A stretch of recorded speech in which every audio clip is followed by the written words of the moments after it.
पानीपत की दूसरी लड़ाई भारतीय इतिहास में एक महत्वपूर्ण घटना थी, जो 5 नवंबर 1556 को पानीपत, वर्तमान हरियाणा में के मैदान में लड़ी गई। इस युद्ध ने भारत में राजनीतिक परिदृश्य को बदल दिया और मुगल साम्राज्य की स्थिरता की नींव रखी। ये लड़ाई युवा मुगल सम्राट अकबर और वर्तमान शासक हेमू यानी हेमचंद विक्रमादित्य के बीच हुई। 1526 में पानीपत की पहली लड़ाई में बाबर ने दिल्ली सल्तनत के अंतिम सुल्तान इब्राहिम लोदी को हराकर मुगल साम्राज्य की स्थापना की। बाबर के बेटे हुमायूं ने साम्राज्य संभाला, लेकिन 1540 में शेरशाह सूरी ने हुमायूं को हराकर मुगल साम्राज्य पर कब्जा कर लिया। शेरशाह सूरी की मृत्यु के बाद सूरी वंश की सत्ता कमजोर हो गई।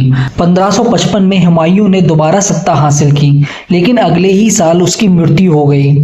हुमायूं के बेटे अकबर ने 13 साल की उम्र में गद्दी संभाली। उसी समय हेमू ने दिल्ली और आगरा पर कब्जा कर लिया था।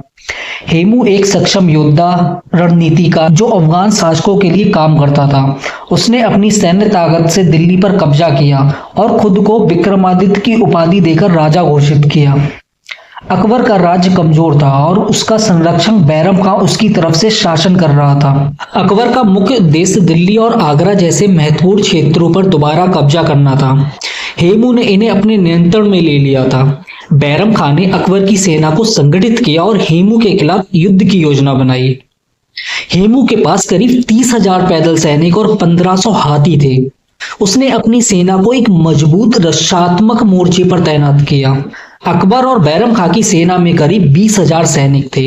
उन्होंने अपनी ताकत संगठित की और हेमू पर आक्रमण किया। हेमू ने अपने हाथियों और सेना के साथ आक्रमण की शुरुआत की।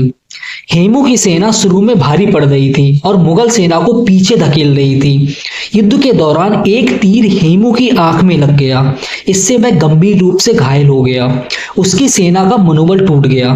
हेमू को घायल अवस्था में पकड़ लिया गया। हेमू की हार हो गई और उस हेमू की हार के साथ अकबर ने दिल्ली और उत्तर भारत पर फिर से कब्जा कर लिया। बैरम खां ने युद्ध के बाद हेमू को मार डाला।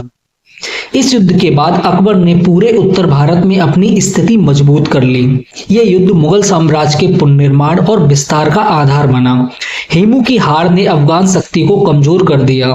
दिल्ली पर मुगलों का अधिकार पूरी तरह से स्थापित हो गया और ये लड़ाई भारतीय इतिहास की सबसे निर्णायक लड़ाइयों में से एक मानी जाती है। इसके बाद अकबर ने अपनी कुशल प्रशासनिक नीतियों से साम्राज्य को और विस्तृत किया।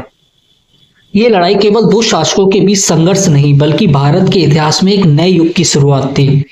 इस युद्ध ने केवल अकबर को मजबूत किया, बल्कि भविष्य में मुगलों को भारत का सबसे बड़ा साम्राज्य बनाने की राह दिखाई।